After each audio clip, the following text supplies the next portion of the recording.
donc le Collège supérieur nous habite depuis de longues années. Ça nous taraude, voilà, ça nous taraude. Donc, je voudrais vous partager un peu l'expérience de Plein Talent. Notre structure accompagne les entreprises, mais au-delà des entreprises, toutes les communautés de travail qui ont à œuvrer ensemble. Voilà. Et c'est à partir de cette expérience de ces réalités que nous observons que je voudrais vous emmener dans cette réflexion. Et il y a une première chose qui m'est venue en réfléchissant à ce petit topo et au colloque, au risque de choquer Bruno, je me suis dit, mais pourquoi avons-nous choisi ce thème de la coopération? Franchement, vous travaillez pour un certain nombre en entreprise, en organisation de travail. Est-ce que la coopération est un sujet d'entreprise? Franchement. Alors c'est bien parce qu'on est en petit comité et en amitié, hein, donc on peut se dire les choses et laisser la langue de bois de côté. Est-ce que vous entendez parler de coopération en entreprise? Moi, non. Non. Du tout. Ah non, on entend beaucoup de choses, on entend parler de résultats financiers, on entend parler de plans marketing, on entend parler d'organisation par process, on entend parler de beaucoup de choses, mais pas de coopération. Ça, c'est des sujets de salon, de colloques, voilà. Alors, on n'a pas choisi ce sujet pour vous distraire, n'est-ce pas? On a choisi ce sujet parce que, en même temps, il nous semble être un élément aujourd'hui extrêmement bousculé et sans doute constituer une pierre d'achoppement dans nos organisations. Alors, il n'y a qu'à voir les constats que font tout le monde, hein, on peut tous les faire, qui sont quand même assez terrifiants, c'est-à-dire toutes les difficultés que nous rencontrons, que rencontrent les collaborateurs dans l'exercice de leur travail. Nous intervenons dans pas mal d'entreprises, je pense à une d'elles qui est une très belle entreprise, familiale, grosse entreprise, dans laquelle nous animons des séminaires. Nous avons un cas de burn-out par séminaire. Ce sont des séminaires de 10 personnes. Un cas de burn-out par séminaire. Donc ça fait réfléchir sur, si vous voulez, cette question de la coopération, c'est sur cette question du travailler ensemble, œuvrer ensemble. Est-ce normal? J'ai une fois un patron qui m'a dit, mais c'est pas normal qu'on ait des burn-out dans notre entreprise. Il faut se poser la question, c'est pas normal. Et malheureusement, ça va au-delà du burn-out, et nous en savons quelque chose dans un certain nombre de domaines. Je ne parle pas des conséquences collectives. Je suis frappé de voir nous avons un discours extrêmement tourné vers l'efficacité, la compétitivité, et c'est normal. Le rendement, la rentabilité, et de voir tous les jours les carences phénoménales que nous vivons, je me mets dedans, sur cette question de l'efficacité de nos équipes et de nos fonctionnements ensemble. Un comité de direction auquel j'assiste et où l'équipe a mis 1h30 avant d'échanger. 1h30, 12 personnes réunies autour de la table. 12 cadres, les plus hauts cadres de l'entreprise. 1h30. Des équipes dans lesquelles on passe notre temps soit à gérer les conflits, les conflits très soft, hein, il se passe pas grand-chose dans les mots, pas de heurts, mais de vrais conflits, ou des équipes dans lesquelles nous passons notre temps à préserver notre précaré. Il y a 2 jours, une entreprise de santé dans laquelle nous sommes allés rencontrer avec Johan, nous y sommes allés pour une question de santé d'ailleurs des collaborateurs, de préoccupation de santé des collaborateurs, et nous avons rencontré une équipe qui manifestement avait peur du patron et qui a passé une demi-heure dans l'entretien pour nous expliquer que surtout, vraiment, il ne fallait pas qu'on s'attende à ce qu'ils prennent une décision. Hein. Non. surtout une demi-heure d'entretien pour nous expliquer que voilà, bon, il nous recevait, mais que là on était quand même sur un problème humain et que pas évident à faire passer ça au patron. Voilà, donc tous ces constats, évidemment, on pourrait aller plus loin. Et en même temps, quand on regarde cette question de la coopération, on se rend compte, alors personnellement, c'est toujours intéressant de se poser la question, quand on est dans le réel, de soi-même. Je crois pouvoir dire que nous avons tous, il faut la grande majorité, il faut le traduire dans la grande majorité, très grande majorité des personnes, une véritable aspiration à coopérer. La joie dont je parlais hier de la coopération avec Bruno et le Collège supérieur, ça c'est une vraie aspiration et c'est une vraie joie de coopérer. Et ça nous l'avons tous, mais en même temps nous sommes tous en difficulté par rapport à ça. Et donc s'il y a cette aspiration et toutes ces difficultés réelles, concrètes, comment expliquer ça ? Je crois qu'il y avait une question hier que j'ai trouvée très intéressante. Comment expliquer que, bien que nous aspirions, enfin je pense que vous ici, on pourrait vous poser la question, voilà. Voilà, est-ce que vous aspirez à ce que vous arriviez à travailler ensemble de façon intelligente, efficace et plutôt agréable ?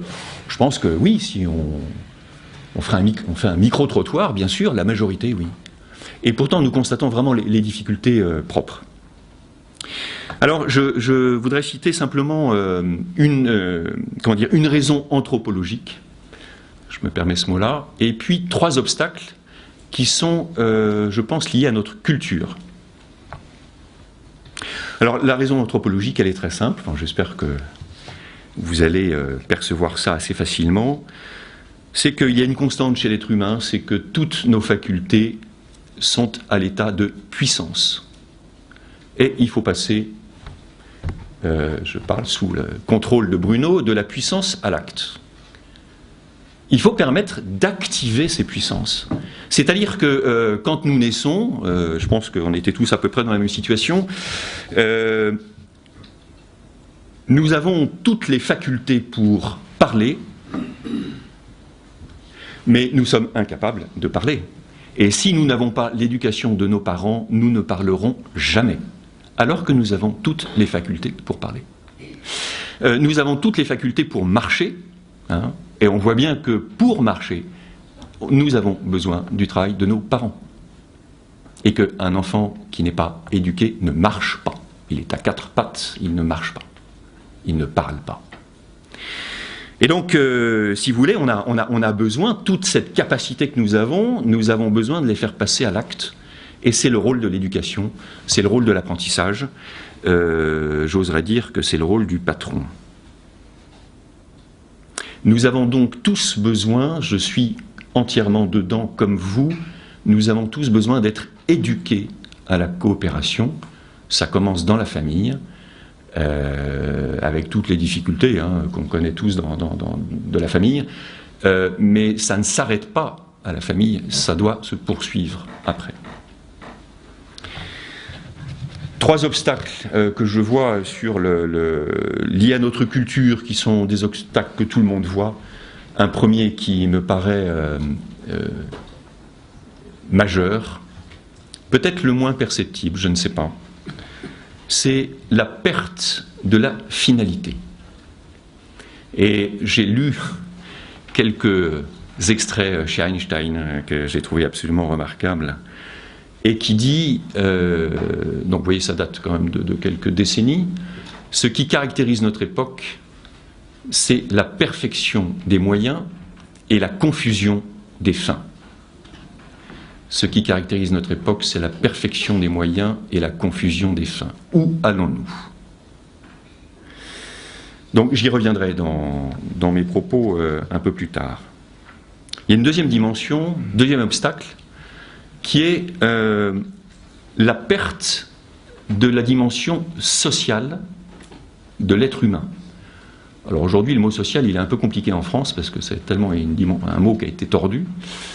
Mais c'est le fait que nous sommes un être de relation. Et la meilleure preuve, c'est que nous sommes tous nés, pour le moment heureusement, nous sommes tous nés d'une relation Quand on veut comprendre la nature d'une personne, la nature d'une chose, la nature d'une entreprise, il faut revenir à son origine. Eh bien, nous sommes tous nés d'une relation, ça en dit long sur notre vocation et sur ce que nous sommes et ce à quoi nous sommes appelés. Nous sommes d'abord des êtres de relation. D'ailleurs, il suffit de nous couper les relations pour que nous soyons incapables de vivre, tout simplement. Et donc, nous voyons bien que dans l'entreprise, mais un peu partout dans notre monde, nous pensons d'abord individualité. C'est-à-dire que, très concrètement, je pense mon poste, ma carrière, mes compétences, je pense mes objectifs individuels, je pense ma rémunération individuelle. Voilà. C'est même institué, hein. Il y a des entreprises dans lesquelles on vous explique que tous les 2 ans il faut changer de poste pour sa carrière. Donc c'est... Voilà. Bien sûr, nous pensons tout à fait individuel. Ah, c'est impressionnant. Mais ça, c'est vraiment notre culture française. Je n'ai pas trop d'expérience à l'international, mais en tout cas, c'est bien notre culture française. Et c'est très compliqué, je dis ça sans aucune... nous avons tous, moi-même, des difficultés à penser la personne dans sa relation, dans toutes ses relations avec les autres. Un troisième obstacle, c'est... Alors celui-là, il est, je pense, très visible, quoique l'omniprésence de la technique. L'omniprésence de la technique. Alors, si vous voulez, c'est clair que la technique va régler nos problèmes. La technique va régler nos problèmes, bien sûr. Et alors, c'est quoi la technique? C'est simple, hein, c'est nos systèmes d'information, c'est nos systèmes d'organisation, c'est bien sûr la technique des machines, bien sûr, mais c'est aussi la technique de management et la technique de communication et la technique de la relation. À se demander si aujourd'hui on peut se permettre d'être en relation sans la technique. Et toutes ces techniques s'accompagnent de modèles. Et donc nous passons notre temps à passer de modèle en modèle. Le dernier en date, c'est l'entreprise libérée, mais peu importe, avec des choses tout à fait intéressantes dedans d'ailleurs. Mais pourquoi devons-nous passer par des modèles pour penser la relation? Il faut qu'on se pose la question. Il faut que j'en parle à mon épouse pour savoir si elle est d'accord pour que nous prenions un certain nombre de modèles pour discuter ensemble, échanger. Et voilà, je pose la question ce soir. Voilà. Est-ce que nous ne serions pas capables, comme les Grecs l'ont fait, les philosophes grecs, simplement d'observer, de regarder, d'écouter concrètement ce qui se passe en entreprise et de nous poser la question de pourquoi. Pourquoi ça fonctionne bien, mais pourquoi ça dysfonctionne. Et ensuite, d'en tirer les principes. Voilà. Qu'est-ce que c'est aidant de comprendre les principes de l'agir humain? C'est-à-dire tout simplement de notre façon de fonctionner. Et notre façon de fonctionner, c'est pas une façon de fonctionner individuelle.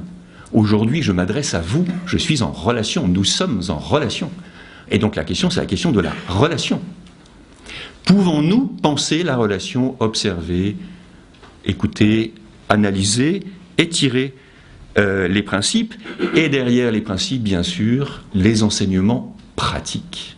Voilà, sans décoller du réel. Et donc je vous propose de réfléchir à quelques fondements qui sont des fondements simplement de bon sens, donc vous m'excuserez parce que je pense que vous n'allez pas apprendre grand-chose. Hein. En revanche, je vous propose de revisiter des éléments de bon sens. Et ces éléments de bon sens, nous nous apercevons très concrètement que quand nous les laissons de côté, nous risquons de nous retrouver dans une impasse. Et Dieu sait que les impasses, nous en rencontrons un certain nombre. Et pour terminer cette petite introduction, je voudrais vous citer cette phrase chez Plein Talent que nous trouvons absolument remarquable, que nous avons glanée comme ça tout à fait par hasard. Enfin, le hasard, je citerai Einstein, c'est le bon Dieu qui se promène incognito. Mais François Michelin était interviewé par un journaliste au moment où il avait pris un peu complètement même d'ailleurs, sa retraite. Et le journaliste l'interrogeait sur la situation de la France. C'était il y a 4-5 ans. Voilà, donc évidemment, je ne citerai pas le président de la République de l'époque. Et voilà, donc il y a un échange sur la situation de la France, et François Michelin dit ceci. Le mode d'emploi pour remettre la France d'aplomb est simple. Alors j'ai envie de dire qu'on aurait bien aimé qu'il nous donne quelques tuyaux. Alors il y a quand même une suite à la phrase, hein. Le mode d'emploi pour remettre la France d'aplomb est simple. C'est le respect de la réalité. Respecter le réel de ce que nous sommes. Le réel de ce besoin de travailler ensemble, ce besoin de vivre ensemble, et la façon dont nous arrivons plus ou moins facilement à le faire. Donc voilà, je vous invite à partir du réel. Et donc je vous invite, en fait, je vais vous inviter à 5 questions. Évidemment, les réponses, elles ne sont pas toujours très évidentes, mais le fait de se poser les bonnes questions, nous on a l'habitude de dire qu'on n'est pas meilleur que les autres et quelquefois moins bon. Je pense que nous avons le mérite de poser des bonnes questions. Voilà. Et je voudrais donc vous poser cette première question. Pourquoi coopérer? C'est-à-dire, pour quelle œuvre? Et donc je vais vous proposer 3 entreprises dans lesquelles nous œuvrons, qui nous ont marqués, et revenir à l'élan fondateur de cette entreprise. C'est toujours très intéressant. Qu'est-ce qui s'est passé au point de départ? Pourquoi l'entreprise est née? Et je partirai de cette entreprise que tout le monde connaît, qui s'appelle Yves Rocher, maintenant Groupe Rocher, et pour dire simplement quelque chose de très simple. C'est qu'à l'origine, Yves Rocher, perdu dans sa Gacilly, avait au moins 2 aspirations, 2 élans qu'on nous a rappelés par les collaborateurs de cette entreprise, parce que c'est toujours très très présent, même si ça fait plus de 50 ans, je crois. 2 élans qui sont les suivants. Le premier qui était de dire, je suis dans une région, moi Yves Rocher, qui perd ses habitants. Voilà. Qui perd ses habitants parce qu'il n'y a pas de travail. Il n'y a plus de travail, il y a de moins en moins de travail. Et donc j'ai vraiment ce désir de faire en sorte que les personnes restent au pays. Voilà, ce beau pays de la Gacilly. Magnifique, magnifique. Deuxième désir, c'est le fait de pouvoir apporter des produits de soins. Voilà, apporter des produits de soins à partir des plantes, et que ces produits de soins soient accessibles au plus grand nombre. Voilà. Voilà 2 beaux élans qui ont fondé cette très belle entreprise. Je citerai la société Pelzel, dont le PDG Paul vraiment nous a fait l'amitié d'être parmi nous. Donc je parle sous son contrôle, mais j'ai aussi été très marqué par l'origine de cette entreprise. Fernand qui est mouliste de métier, donc ce bel art, ce tour de main pour fabriquer des moules, voilà, pour l'industrie.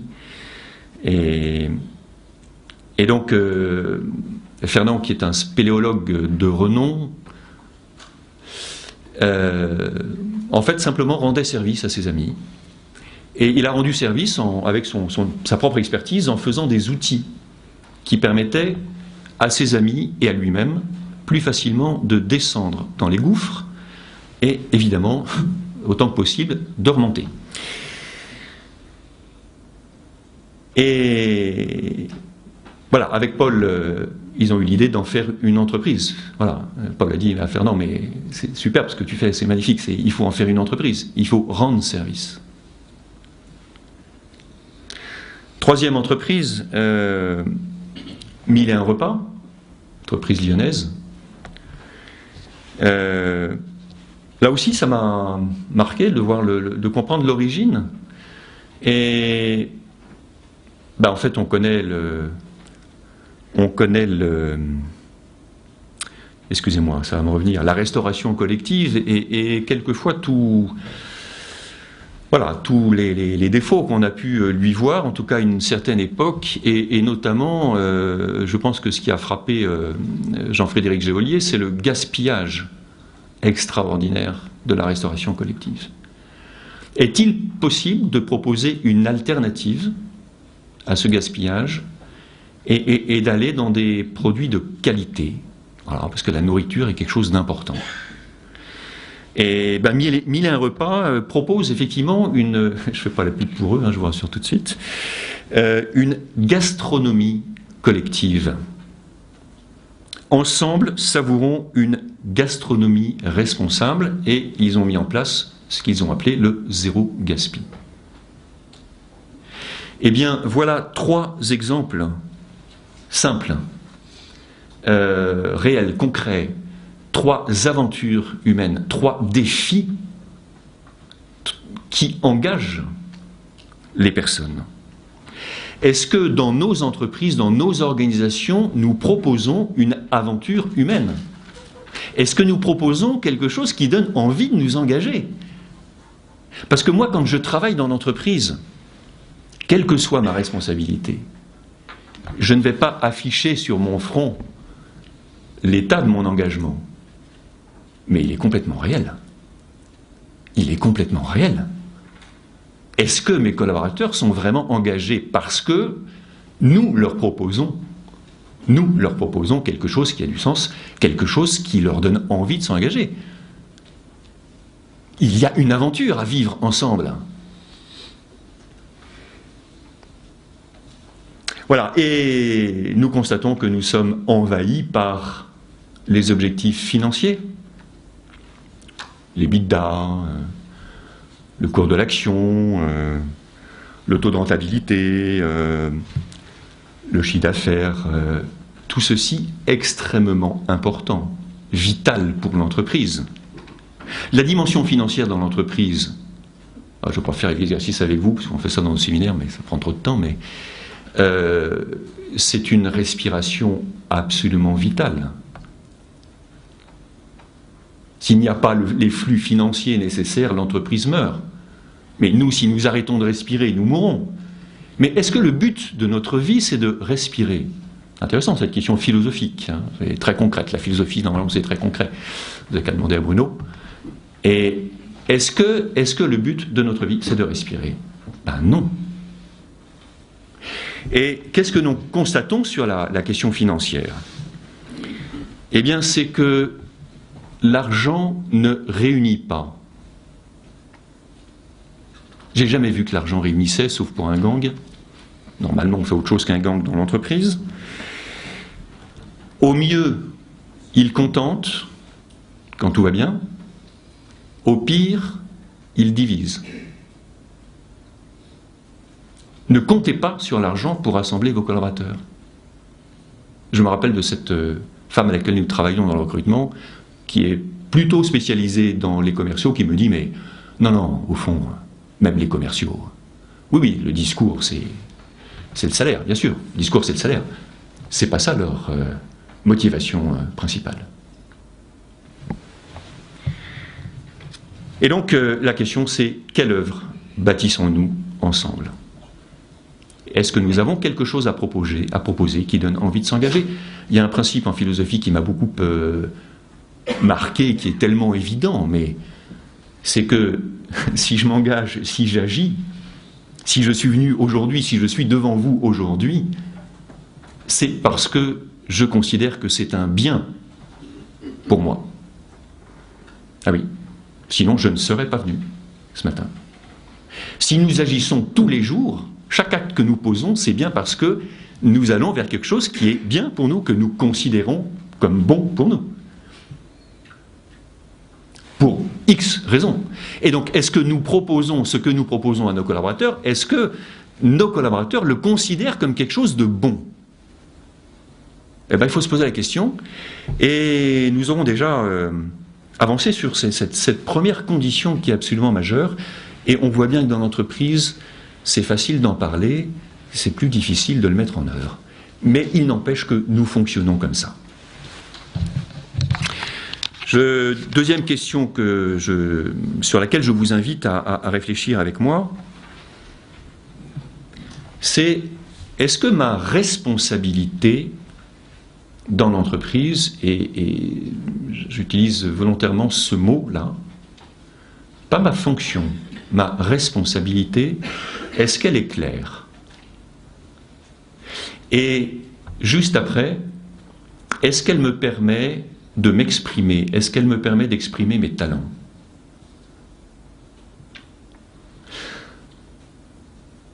Dans une entreprise dans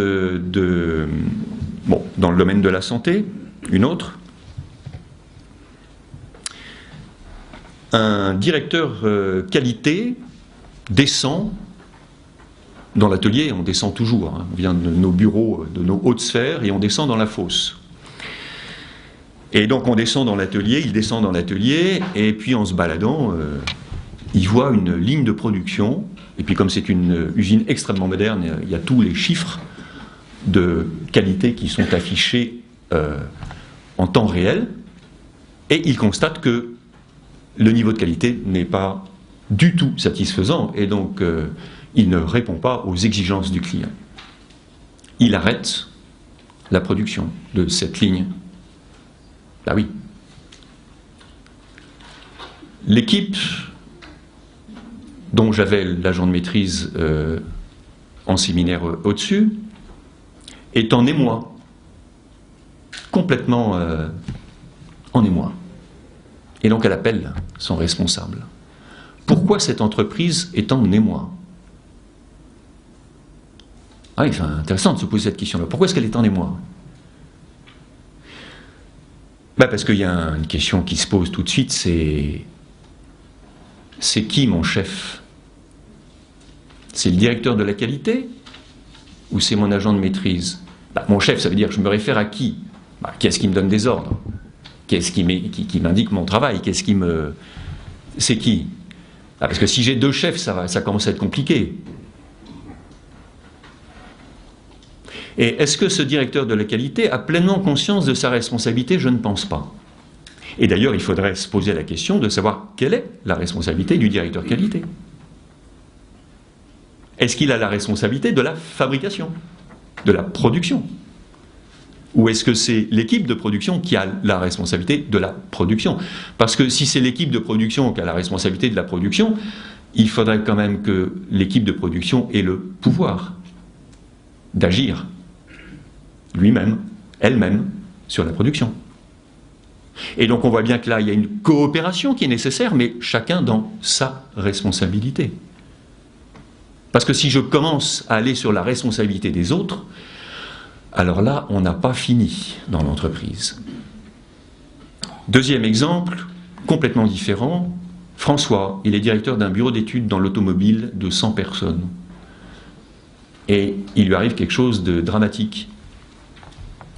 Son patron vient le voir en lui disant: écoutez François, vous avez été sélectionné parmi les cadres à haut potentiel. Je vous déroule donc le tapis rouge.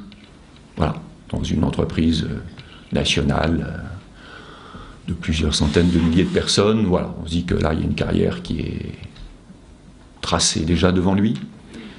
Lui, il est bouleversé. Et donc, il vient me voir. Je sais pas, on me propose ça, mais il y a quelque chose qui ne va pas. Je sais pas, j'arrive pas à dire oui, j'arrive pas à dire non non plus d'ailleurs. Mais que se passe-t-il? François me dit: j'ai l'impression d'avoir une double personnalité. Bon, alors je suis pas psychiatre, hein, mais ça ne relevait pas de la psychiatrie en l'occurrence. François est simplement un artiste. Ah oui, c'est comme ça. Il est artiste en lui. En lui, il est artiste. Voilà. Simplement, il dirige un bureau d'études dans l'automobile, 100 personnes, grosse charge sur les prix, forte pression sur les timings, les délais, forte pression sur l'exigence technique, forte pression partout. Mais c'est un artiste. Il refuse la promotion. Il refuse la promotion. Nous sommes dans un laboratoire de qualité dans une très belle entreprise, voilà, qui fait du ciment. Et on me demande d'accompagner le patron qui a du mal à diriger son équipe. Bon, c'est classique. Je pense que c'est la chose la plus compliquée de diriger une équipe. Et donc, je le rencontre et je lui demande de rencontrer son équipe.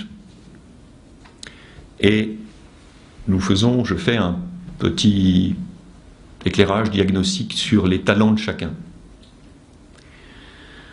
Et nous avons dans cette équipe de 7 techniciens qui sont chargés d'appliquer des process, et là il en faut parce qu'on est sur la technique, les process sont majeurs, à appliquer des process qui vont permettre de vérifier la qualité du ciment. Et sur les 7 techniciens, nous en avons 5 dont les talents sont à l'opposé de leurs exigences, enfin des exigences de leur métier. À l'opposé. Ce sont des créatifs.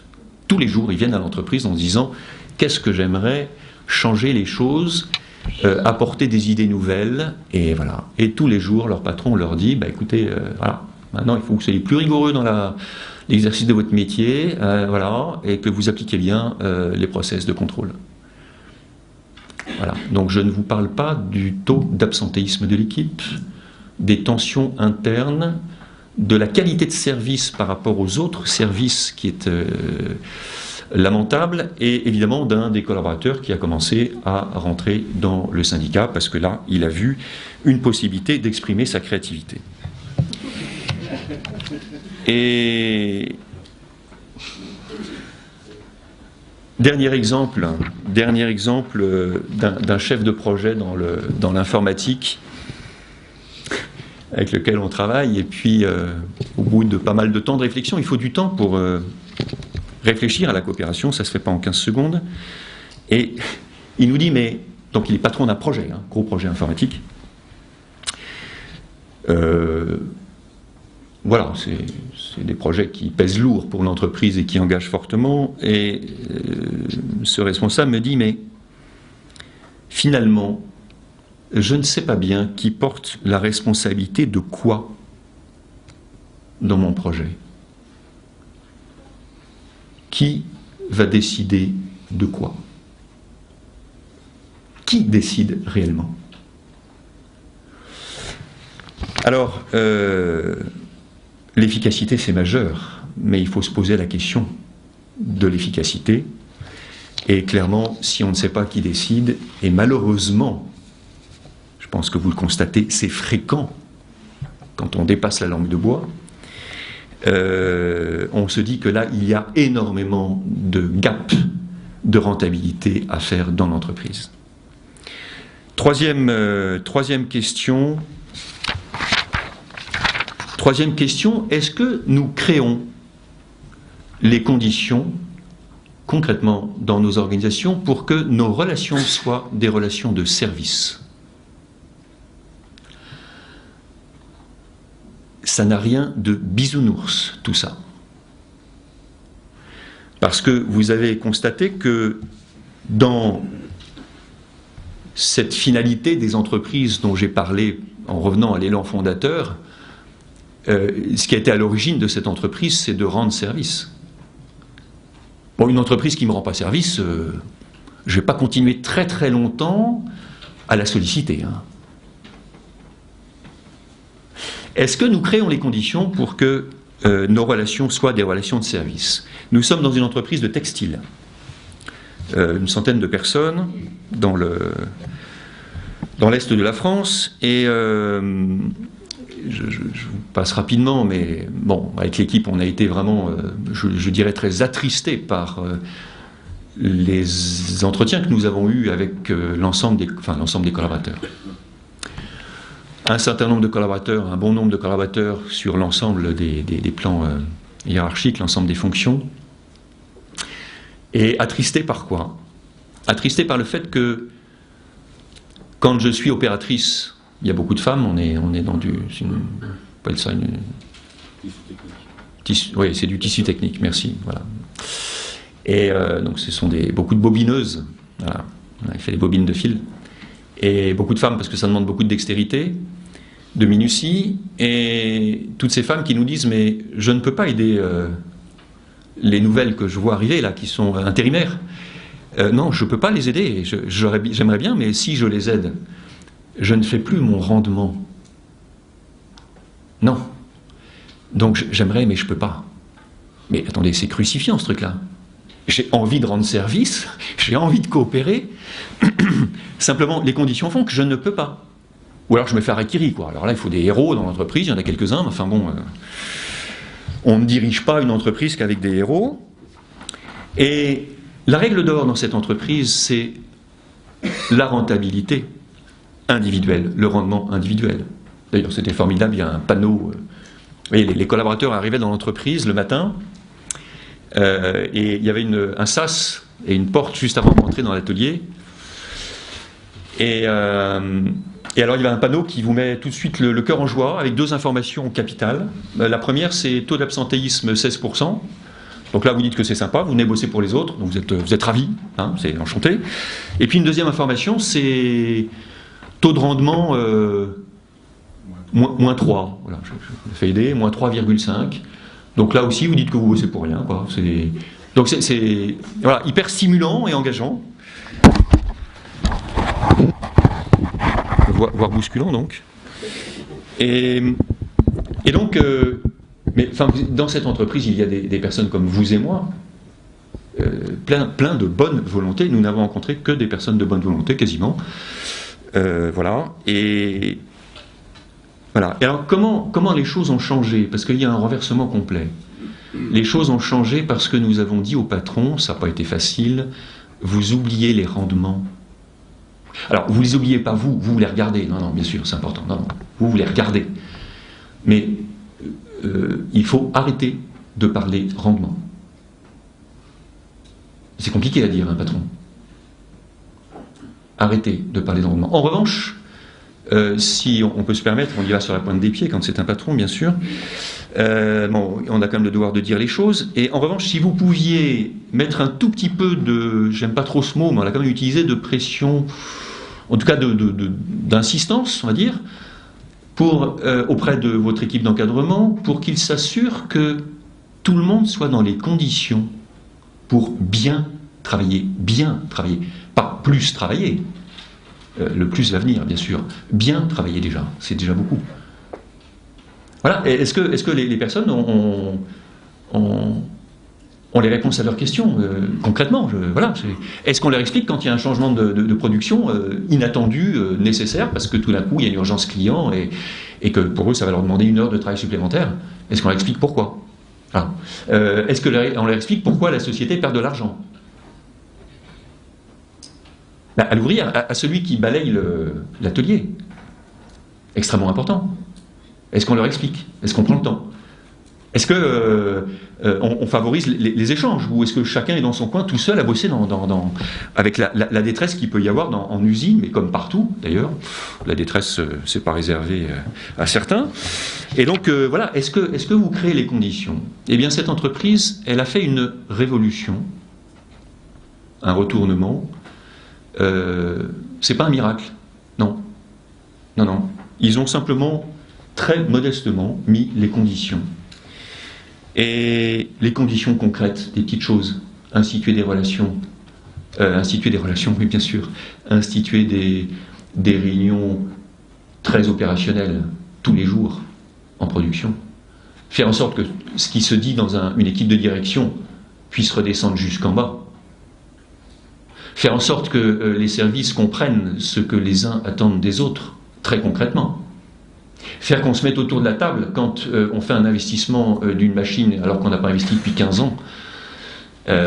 Associer ce qui n'a pas été fait, le responsable de la maintenance, qui vient vous dire, mais moi, il peut toujours aller se faire foutre, hein, avec cette nouvelle machine. Parce que moi, je ne suis pas associé. Donc le jour où elle tombe en panne, ben, ils se démerderont. Hein. Vous voyez, donc créer au contraire ces conditions de la coopération, simple, pleine, voilà. Johan a eu la bonne intelligence de prendre des nouvelles, et donc je vous lis simplement ce petit texte très court de ce patron. Nous n'affichons plus les rendements depuis 2 ans. Nous n'affichons plus les rendements depuis 2 ans. Il commence par ça. Voici quelques évolutions d'indicateurs entre cette année et l'année précédente.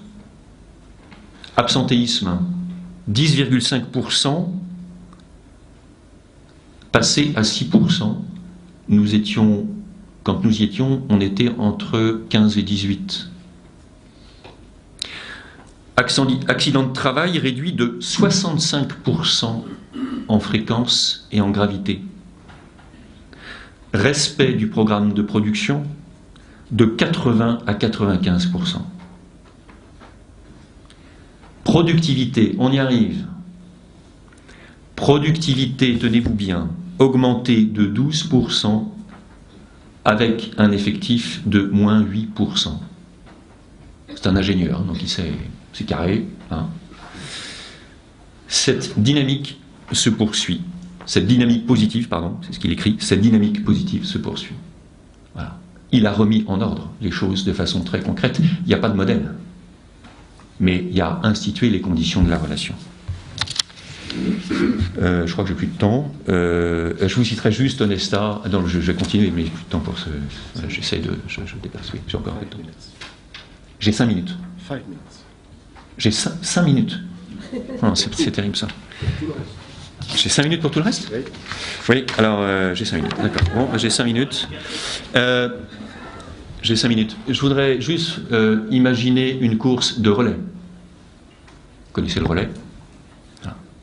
Imaginez une course de relais, tout le monde part, là, super. Voilà. Et puis il y a un premier concurrent qui fait vraiment une course absolument géniale. Fantastique, il est très content de lui d'ailleurs. Et vraiment, il a fait un score absolument génial. Et puis il arrive au moment de la fin de sa course et il pose le relais.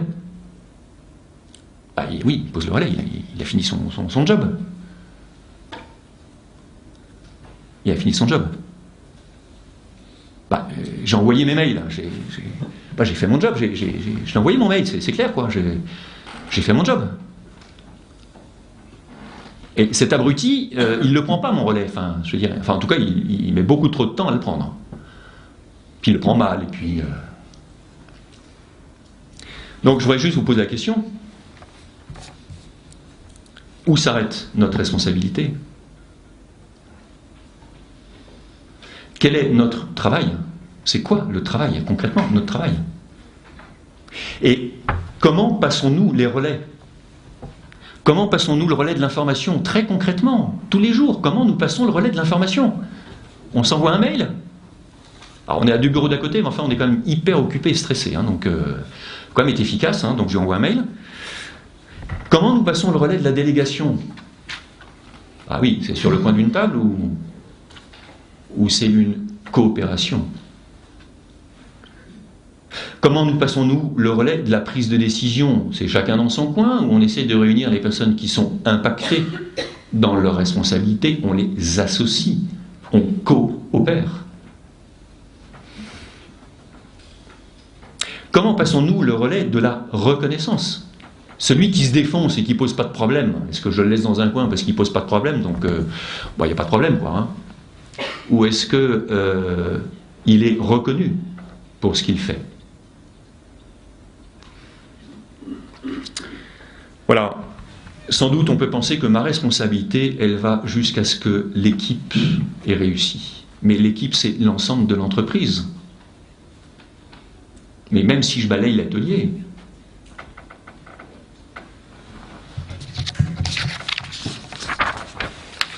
bon, c'est dramatique, hein. Il doit me rester 1 minute. 2. Alors, juste pour dire très rapidement 2 points. 2 dernières questions. Partageons-nous les mêmes règles ? Excusez-moi, c'est un gros mot. Alors, avant on disait ordonner les relations, puis il y a quelqu'un dans la salle, un grand, vous le verrez là. qui nous a dit non, ajuster. Voilà. Partageons-nous les mêmes règles pour ajuster nos relations. Je ne sais pas, j'aurais aimé poser la question hier soir à l'entraîneur du Loup, voilà, est-ce qu'on peut fonctionner au rugby sans règles? Pas bien sûr que ça marche, mais est-ce qu'on peut fonctionner dans une entreprise sans règles? Est-ce qu'on peut coopérer? Non. Alors pas forcément des règles écrites, hein, mais il faut qu'on soit au clair. Et d'abord la règle, c'est je suis reconnu, pourquoi? Est-ce que je suis reconnu parce que je rends service? Ben oui. Est-ce que je suis reconnu par rapport à mes objectifs perso, là, parce que je suis quand même content, j'ai fait un super score, hein, ou est-ce que je suis reconnu parce que je rends service? Est-ce que je suis reconnu parce que je coopère? Est-ce que je suis reconnu parce que je donne envie de coopérer? Quelles règles nous donnons-nous? Quelles règles nous donnons-nous pour descendre l'information? Quelles règles nous donnons-nous pour que les difficultés réelles du terrain, elles me remontent à moi, le PDG? Je ne vais pas les traiter, les difficultés du terrain, mais j'ai besoin que les choses me remontent. Ou est-ce que j'ai un barrage de mon équipe de direction parce que, voilà, on bosse bien quand même. Voilà, donc partageons-nous les mêmes règles, et ça c'est une question. J'ai eu une fois comme ça dans un séminaire, c'était extraordinaire, un membre d'une équipe de direction, et je pense que le patron le reconnaîtra ici, et qui a dit, mais alors si la règle, c'est ce qui nous permet de mieux contribuer au bien commun, alors moi qui n'aimais pas les règles, alors j'aime les règles. Et puis dernière question, c'est pas la plus simple, mais ce sera peut-être la plus rapide, je ne sais pas, enfin certainement d'ailleurs, c'est un patron, ça sert à quoi? Alors ça paraît simple comme question, on ne se la pose pas assez. Parce que si le patron, c'est un expert marketing, ben, qu'il soit expert marketing. Si le patron, c'est un dieu de la finance, ben, qu'il soit directeur financier. Il a une équipe. Mais le patron à tous les niveaux, hein, je pourrais prendre le patron d'équipe. Dans une entreprise, belle entreprise, on passe une journée à échanger sur le rôle du patron, et le directeur industriel, à la fin de la journée, dit ben, fais le constat suivant, mais en fait, tout ce que nous échangeons ensemble, nos agents de maîtrise, ils n'ont pas le temps. Oui. Ils n'ont pas le temps de faire leur job. Ouais. Mais si le patron, chaque patron à chaque niveau ne fait pas son job, qui va le faire? La personne. Qui garantit la coopération? Bah, si ce n'est le patron. Personne. Moi, je suis dans une équipe, je pense à mon intérêt personnel. Oh, je contribue, je suis très heureux de coopérer. Mais qui va me permettre de... Voilà. Et donc, voilà, c'est une question... voilà. Et nous avions un intervenant qui nous a beaucoup marqué, qui nous a dit, le rôle du patron, c'est d'échauffer le désir du bien commun. Échauffer le désir. Hein? Échauffer le désir. Il faut que j'ai vraiment envie de bosser dans cette boîte parce qu'elle a du sens. Et mon patron me donne envie de bosser. Mon patron me donne envie de bosser. Si mon patron ne me donne pas envie de bosser, il y a un problème. Alors peut-être qu'il... Je ne dis pas qu'il faut du temps pour le régler, c'est pas simple. Mais il y a un problème. Voilà, simplement quelques questions voilà, sur lesquelles je vous invite.